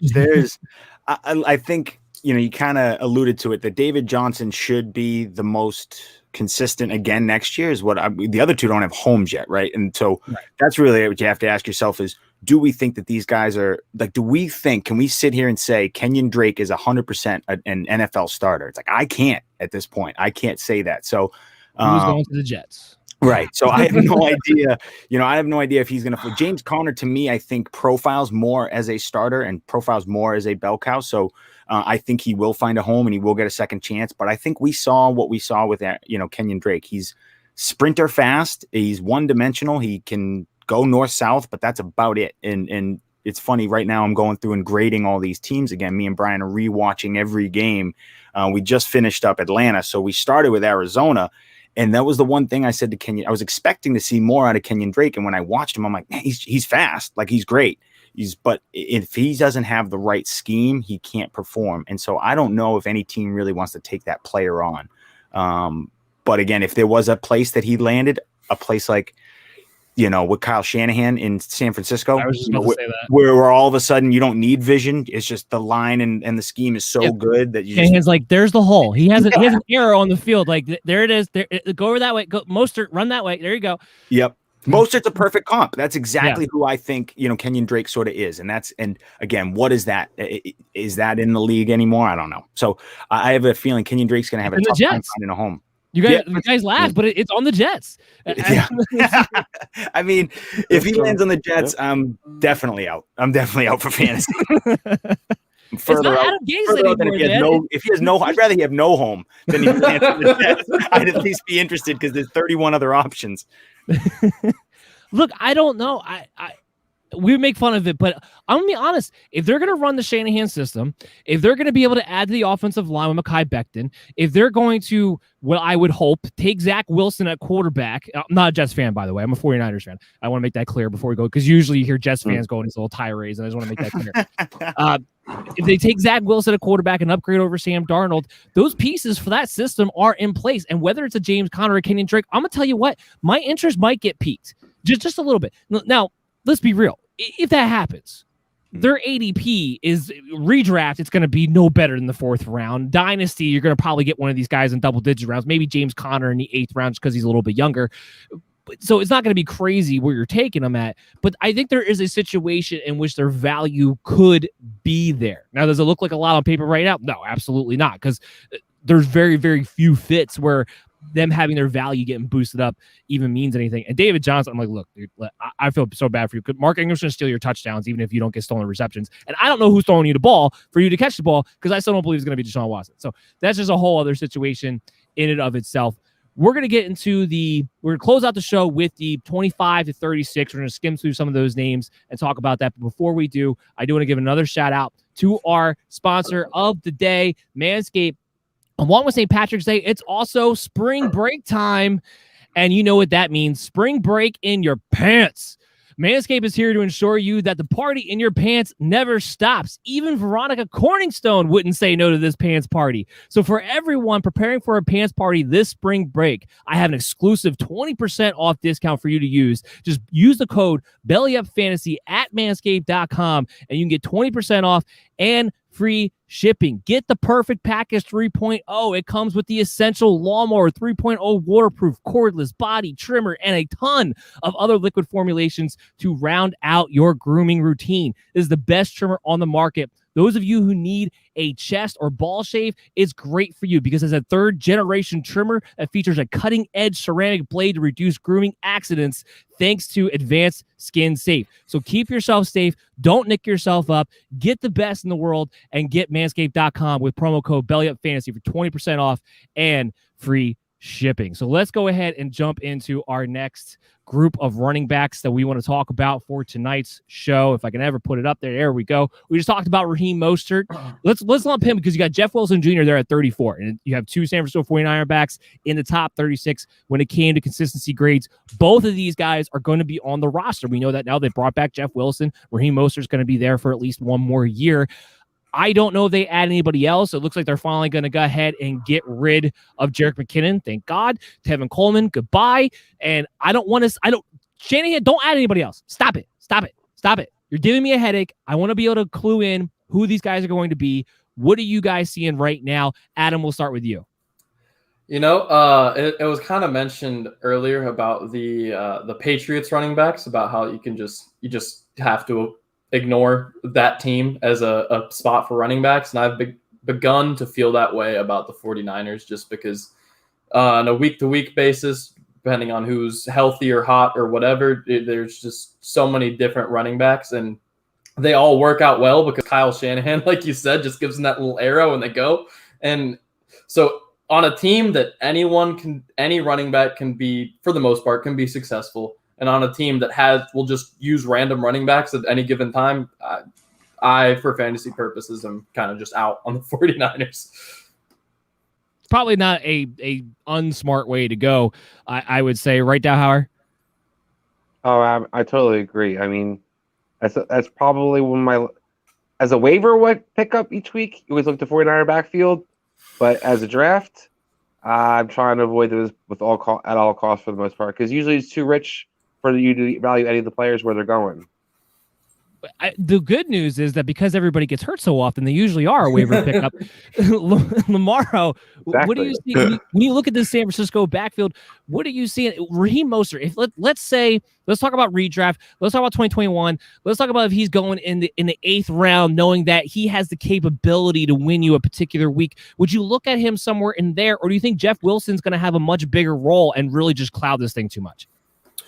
I think the latter. I do think Jeff Wilson is definitely going to cloud this backfield. I mean, the upside is that I think I could run through some of the holes that the 49ers offense creates. And I'm not very fast, especially not as fast as Raheem Mostert or Jeff Wilson.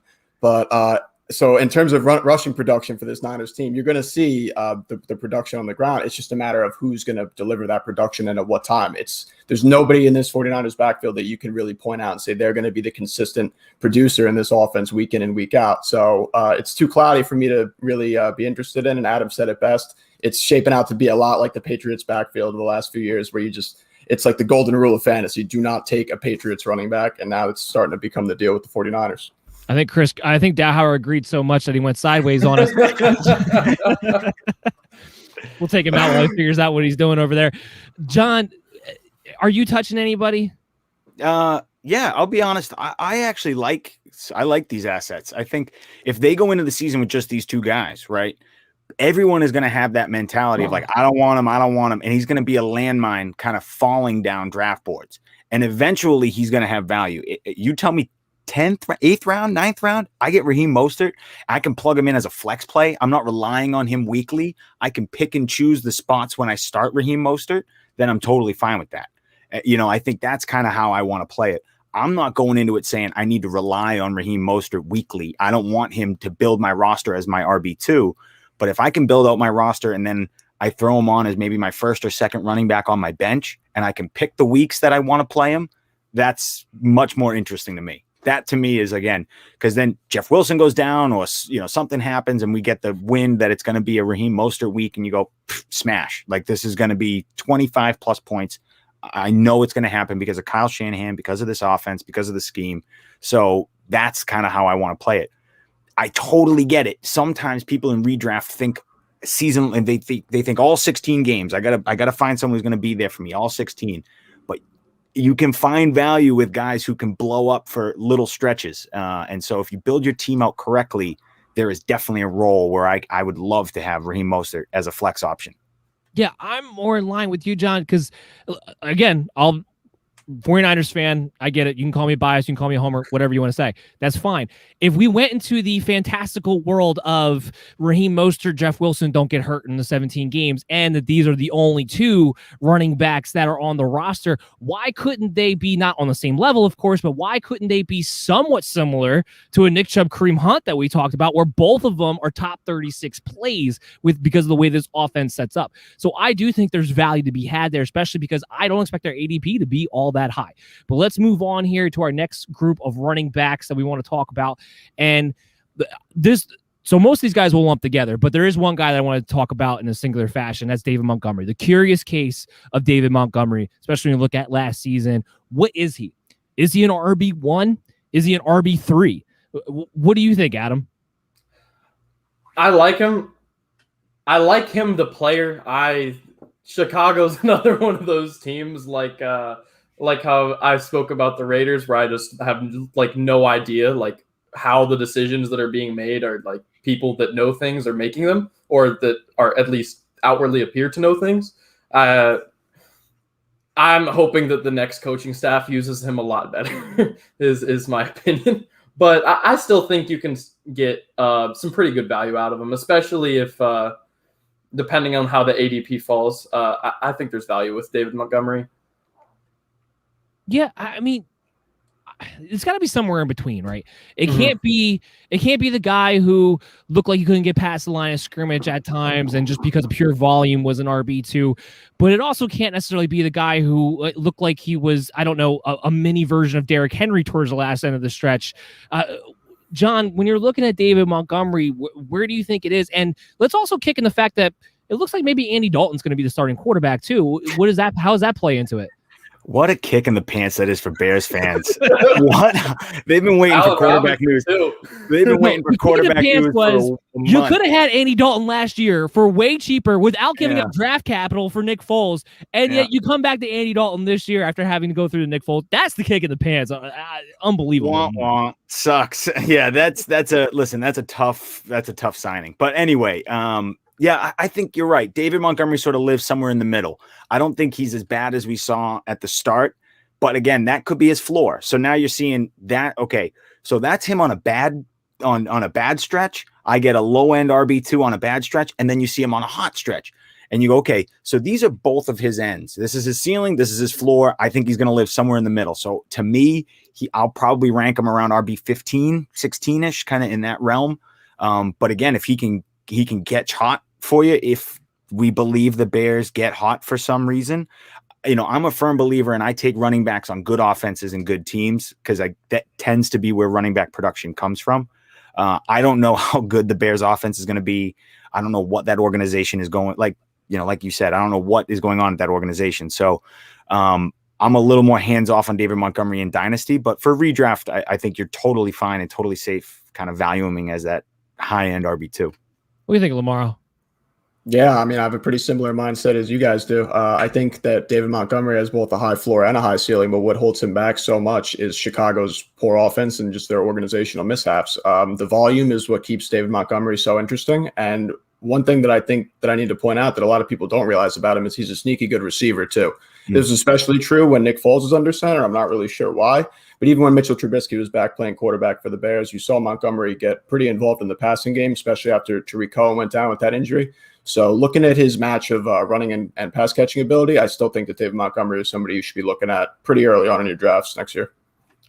Along with the quarterback, and I love what John said there, that's his floor, and that's his ceiling. That's a pretty valuable running back. But along with the quarterback change back to Trubisky and him playing well along with the good matchups, the other key was that Bill Lazor took over play calling. And that has to remain true at the beginning of next season. That remains true at the beginning of next season. I love David Montgomery as a high-end RB2. So let's move on. And like I said, the rest of these guys we'll start lumping together. J.K. Dobbins, let's just... it's really kind of weird to see what's going on with Melvin Gordon right now. From a redraft perspective, let's say Melvin Gordon goes back to Denver. From a redraft perspective, what are you guys looking at? Because they'll both be in situations where they're going to probably share it with somebody. What do you think, Lomauro?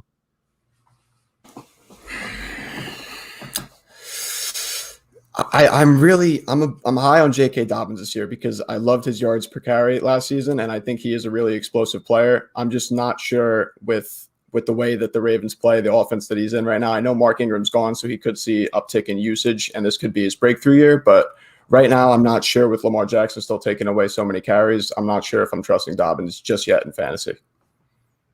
Adam? I'm a Dobbins believer, and I'm a Dobbins believer because I've been killed on the Gus Edwards hill for far too long to believe that John Harbaugh and the Baltimore Ravens staff will unleash him. And I know that there's room for one other guy to run, and it just has to be him because for whatever reason they won't do it to Gus Edwards. And that's really as deep as that goes. As far as Melvin Gordon, redraft, he's probably fine in the later rounds. He's limited as in terms of his abilities. However, he'll probably get in the end zone enough to make him a viable flex or bye week option.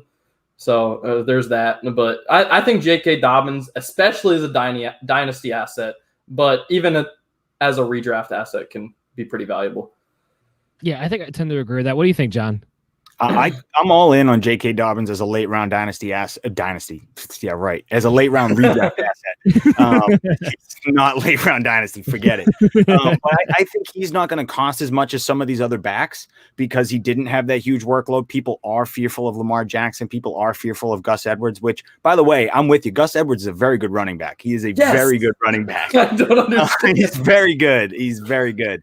And so I think J.K. Dobbins is one of those guys who can, profile as this sort of 250 carry, high, yards per carry type of guy, big plays, really flash in the pan type of stuff. He's super explosive. I mean, he led the league in yards per carry and yards per attempt.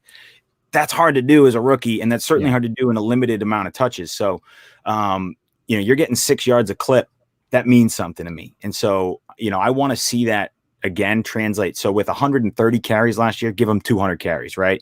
And right. I think that's something special. So J.K. Dobbins to me is someone that I would look at. Melvin Gordon, like you said, bye-week filler. He's there. He's the type of guy, let someone else draft him because he's going to be on the waiver wire come week 4. So let someone else draft him because don't worry. If you want Melvin Gordon, you'll be able to pick him up on waivers when someone has an injury bug and they can't start. They have to make these stupid start-sit decisions and they can't keep rostering Melvin Gordon just to have him. And he'll be on the waiver wire, I guarantee, at some point next season. Yeah, I think the only way Melvin Gordon would jump in front of J.K. Dobbins in my rankings is if the Broncos actually traded for Deshaun Watson. I think that's the only way, just because how good that offense would be if that happened. That would be the only way, I think. Otherwise, yeah, I'm with you guys. J.K. Dobbins all the way, even with Gus Edwards. Look, the guy didn't get 15 carries any point last season. Just give the man 16. Like you said, bump him from 130 to 200. Give him that. With Lamar Jackson, the fact that they signed Kevin Zeitler, which I think was a great signing by them to bolster that interior offensive line. Yeah, I don't care if you get one touchdown every other 5 attempts in the red zone, because guess what? They're going to be in the red zone 5 times in a single game, so it doesn't matter. We saw at the end of last season, he went on a 6-game touchdown streak. So even with Lamar Jackson scoring touchdowns, the touchdowns were still there.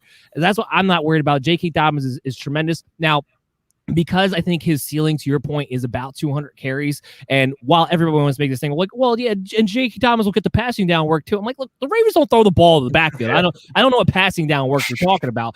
So you have to kind of base it on that. That's the only thing that keeps him from being an RB1 going into 2021 in my mind. Otherwise, he'd be right up there in the top 12. Let's round out the show. Let's cap it out with a few more guys here on the list. And I just want to talk about Chase Edmonds, and then we'll call it a day. Because Kenyon Drake might not be back. Let's say the scenario is Chase Edmonds winds up being the guy for Arizona. Where is he at in your guys' mind? We'll start with John. Oh, man. It's so funny that you bring this up because, like I said, we were working on our project and we watched Arizona. And then me and Brian will sit down and do these sort of like roundtable discussions. You know, what did you see in your 6 games? What did I see in my 6 games? And we both saw a guy who is fine. He is just an all-around pro, right? Like doesn't do anything spectacular, but he doesn't do anything that kills you. So when they came out and said that he is going to be their workhorse and he's going to be their sort of bell, however they phrased it, to me, that's just lip service. They're not going into the season thinking Chase Ed, like they look at that running back room and go, we're good. We don't have to address it. Like they're going to do something. And I think Chase Edmonds profiles better as a, sort of tandem back. So, maybe they address it in the draft. Maybe they do something in free agency, bring a veteran in. Chris Carson, I know, is still out there floating around. So I don't think that they're going to go in with Chase Edmonds as their guy. And even if they do, it's going to be a iffy situation for fantasy football. There's just going to be, doesn't have the talent. He just doesn't have the talent to really blow up. That's all. That's the problem. They had an opportunity to let Chase Edmonds be the bell cow back when they traded away David Johnson. Instead, they turned around and brought in Kenyon Drake. I think that tells you all you need to know as far as what his real odds are. But again, like I said, this is theoretical at this point in the season. So Lomauro, if you saw Chase Edmonds being the bell cow guy, where do you think you'd have him at?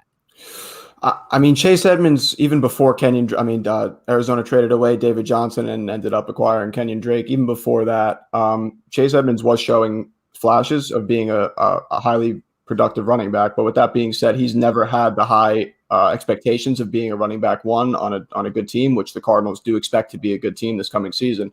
So we've never quite seen him in that role. We're not sure how he's going to produce, getting anywhere between 15 to 25 carries a game if he does end up being the Cardinals starter. I presume they're going to bring in somebody else, and I agree with your sentiment that it is just lip service when they say that Edmonds is going to be the starter. So I would say that he's a middle-of-the-pack running back, not really somebody I'm looking to get too high in redrafts or really in Dynasty either, because I don't trust that he's the long-term option in Arizona going forward. Adam, I got to imagine right now in Dynasty, he is the ultimate sell high. Yeah, for sure.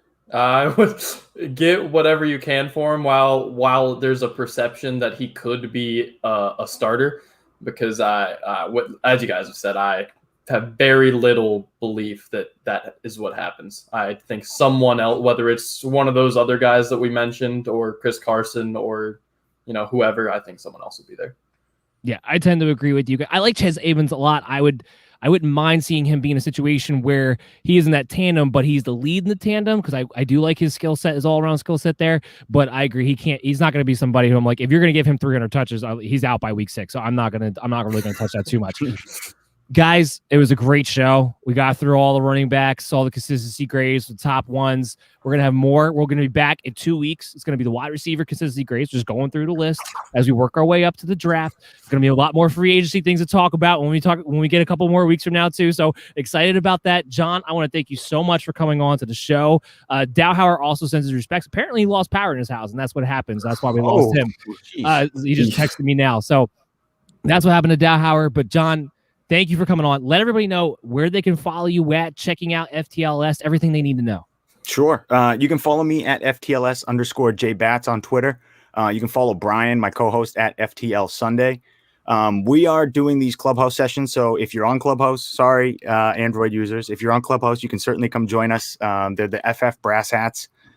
We also have the podcast, For the Love of Sundays podcast. It's everywhere. If my grandfather can find it, you can find it. Just type in FTLS, type in For the Love of Sundays. It's there. That's our kind of goof around weekly podcast. It's much more fun, lighthearted, where we just talk about the league, what's going on, and sort of the fun aspects of fantasy football, as well as everybody's favorite day, which is Sunday, and sort of what we're drinking, what we're doing, kind of hanging with the family, all that stuff. So if you love Sundays like we do, tune into the podcast. And if you want to sort of hear us talk about how we build our rankings, how we build our rating system, you're going to tune into the FF Brass Hats. Yeah, and you guys just got over an hour and a half worth of John. If you can't tell, he's one of the smartest guys in the business. I don't know what else you're looking at there. Adam, where can people find you at, and tell them where to go check out your articles?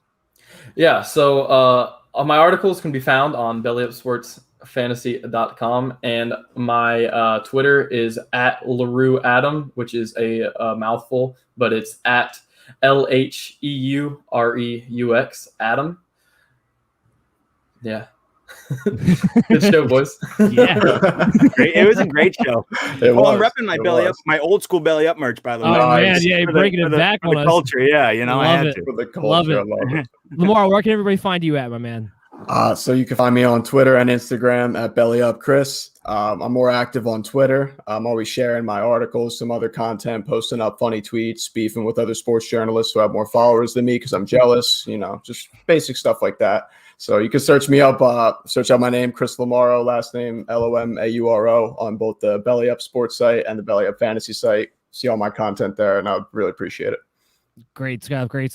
I've been all over the place this week. I had the DC's DFS show last Saturday. I'll be back on Saturday at 9:30 this upcoming week. We got the sports betting one-off show around the March Madness where Mike Brown, Chaz Filardi, and Mikey Betts, we all got together and we went through our March Madness brackets. We went through our games that we like the best, but we also taught people how to bet. And if you're just getting into it, what are the different things that you can kind of look at and do? And my show, the MD's Fantasy Football Show, it finally comes back, guys. I'm finally back on my normal show, Worldwide Sports Radio Network, this Friday. We're going to be talking about the free agency fantasy impact. Dowhower will be with me on that show. We also have our whipping boy intern, Ben, who will be popping in every so often, and we're going to have a lot of fun. You can always check that out at Belly Up MDFF Show. We'll be streaming at Belly Up Fantasy and at WWSRN as well. Guys, we had a great show today. I'm glad you guys all came in and checked it out. Thank you for all the comments. We'll see you guys again in 2 weeks. Everybody take care.